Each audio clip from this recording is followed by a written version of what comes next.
Does this scene look familiar to you?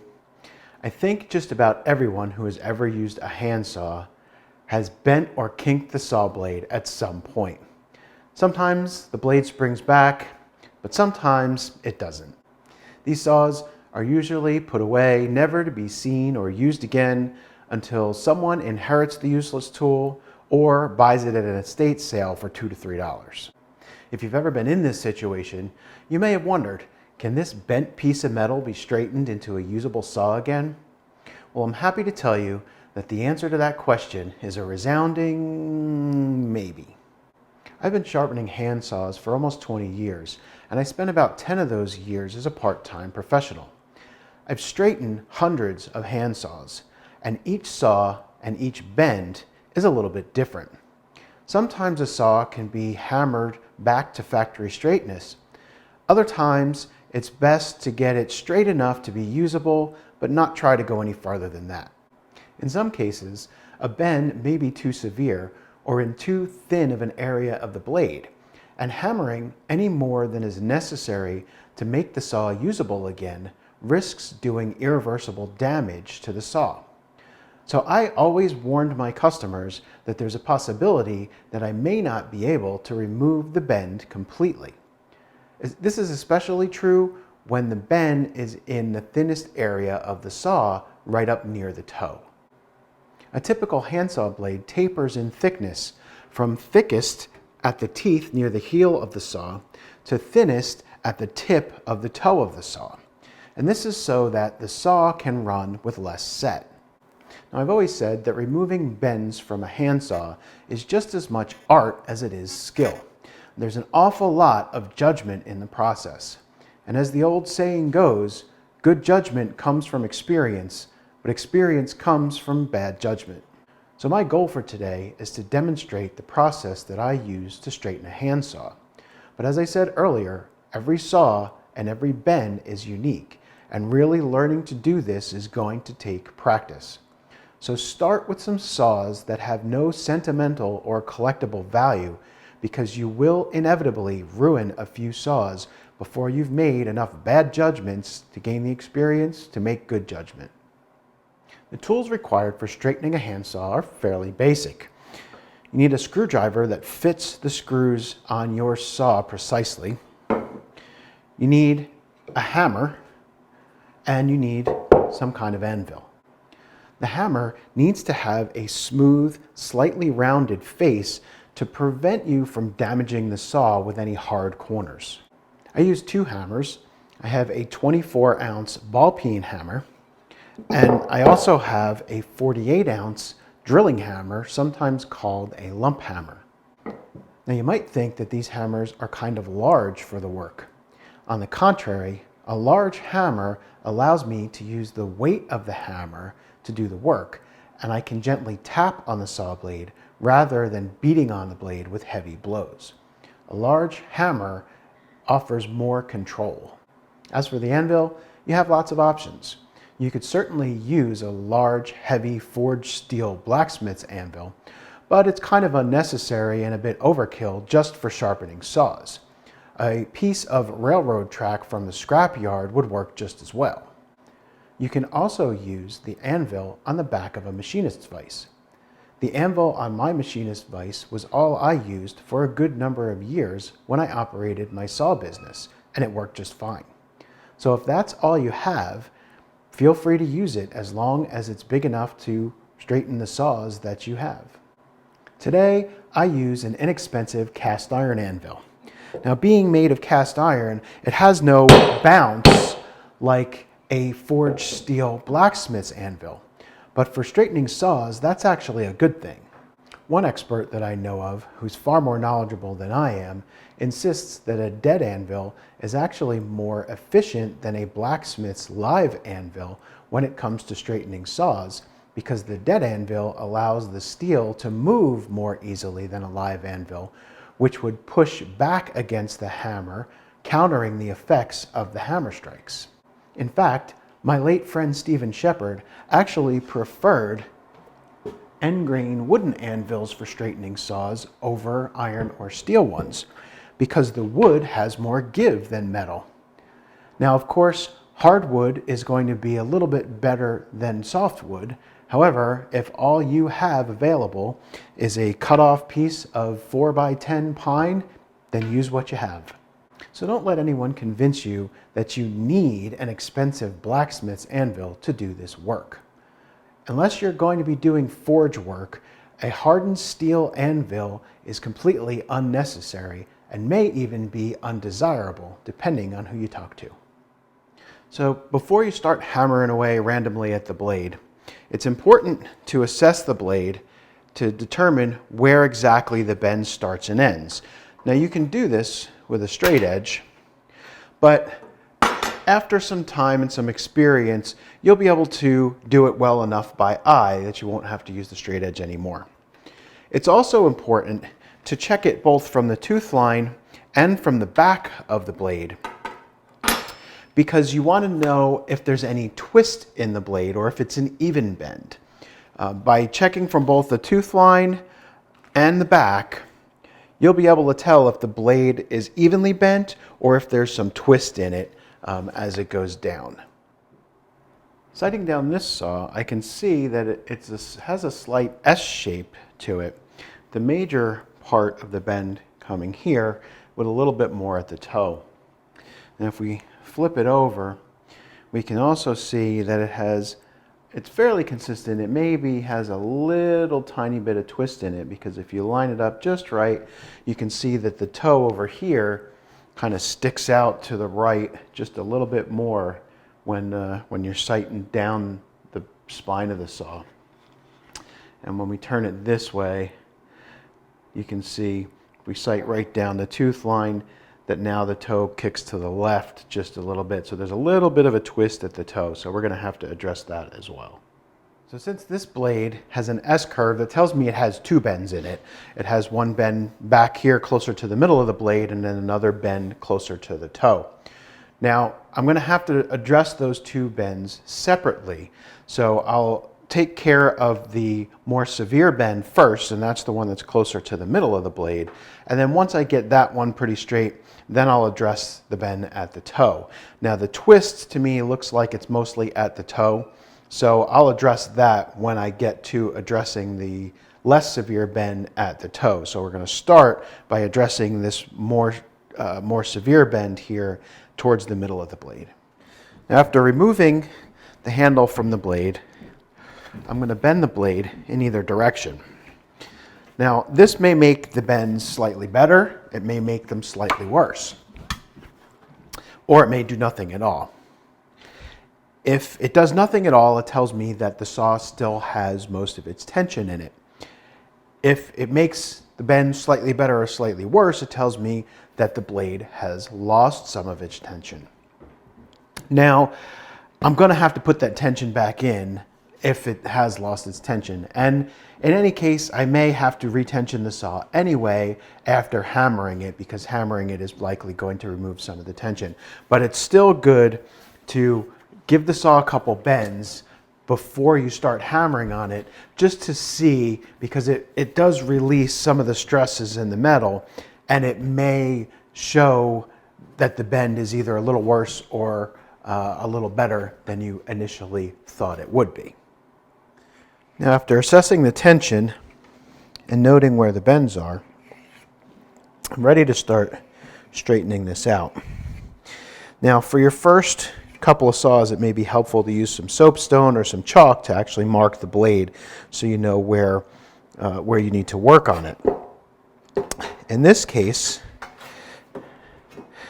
my bend is in this area,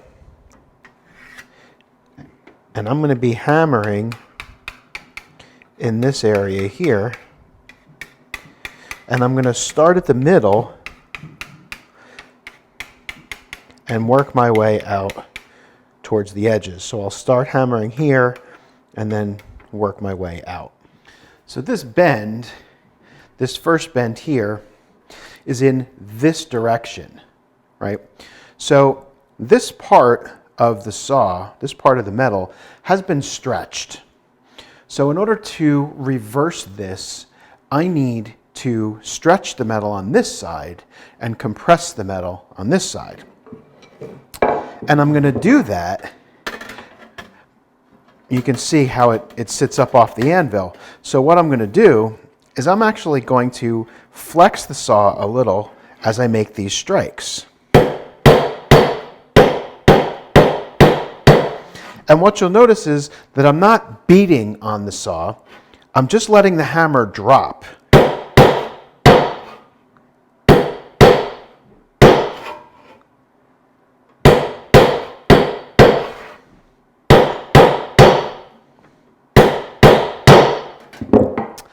And I'm going to reassess each time. And I'm going to repeat this process of giving the saw a little flex,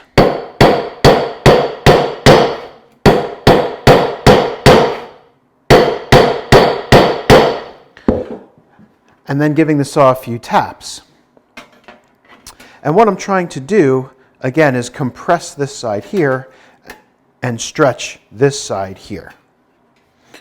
So again, we're going to flex the saw a little, and you can even reverse it and flex from here, but as you notice, that's a little harder to do. So we'll flex from this side. You can see my thumb pushing down so that I'm flexing the blade. And I make my hammer strikes starting in the middle.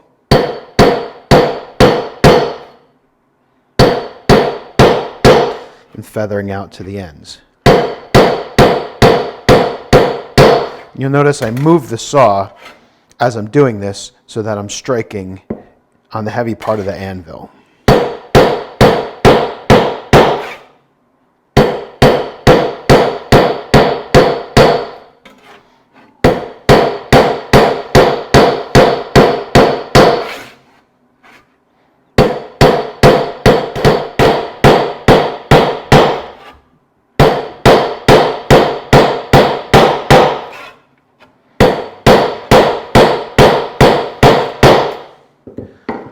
So after each set of hammer strikes, I'm going to again sight down the blade to assess my progress. Before I start hammering again, I want to see how close I'm getting. Once I start to get close to this section being back to straight, I'm going to switch hammers to my smaller hammer. This hammer has a smaller head, so it's going to allow me to be a little bit more precise, but it also has a lighter head, so it's going to allow me to move less metal. So I can be a little bit more precise with the work that I'm doing.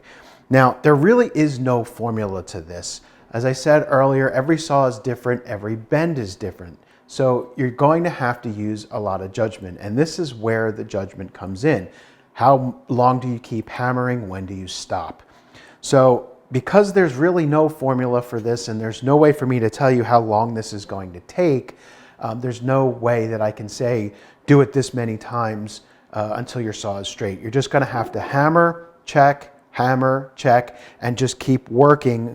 And you may have to spread the area that you hammer out a little bit each time. If your bend seems like it's getting a little better, but maybe not quite better, you may have to spread out that area that you hammer a little bit. But keep working on it. Again, you just use the weight of the hammer. Don't really strike it hard. And continue to hammer and check until you get most of the bend out. I'll just let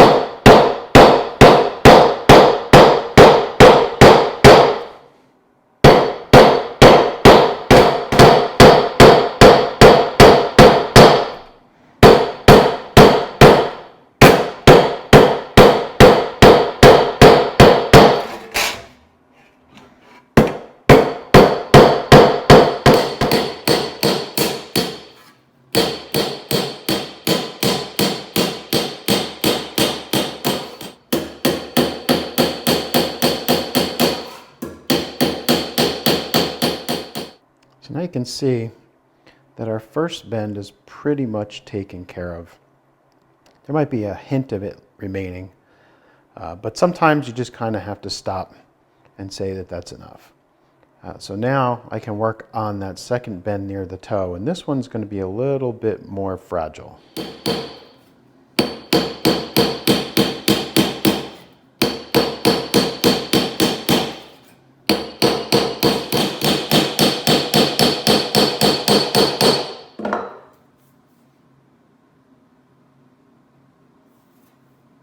here's where this blade ended up. While it's not perfectly laser straight, it's a marked improvement from where it was, and I felt that any more hammering to the blade was just going to weaken it, so I decided it had had about enough and it was time to stop. But now it does need to be retensioned. To retension the blade, we want to make strikes just above the teeth of the blade. And we want to do this alternating on either side. So we'll make one here, and then we'll make one here.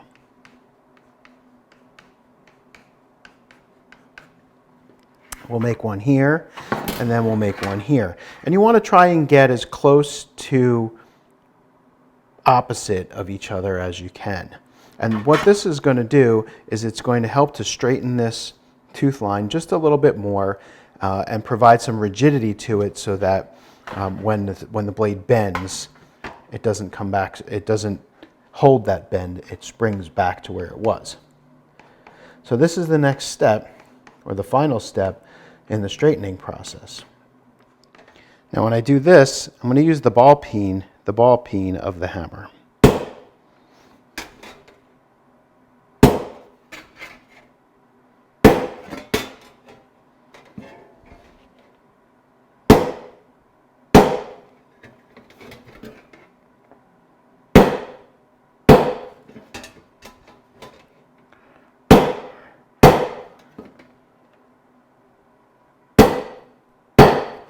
And just like when I was straightening the saw, when I'm doing the tensioning, I'm constantly checking to make sure that the blade is staying straight, or as straight as it was that I was able to get it.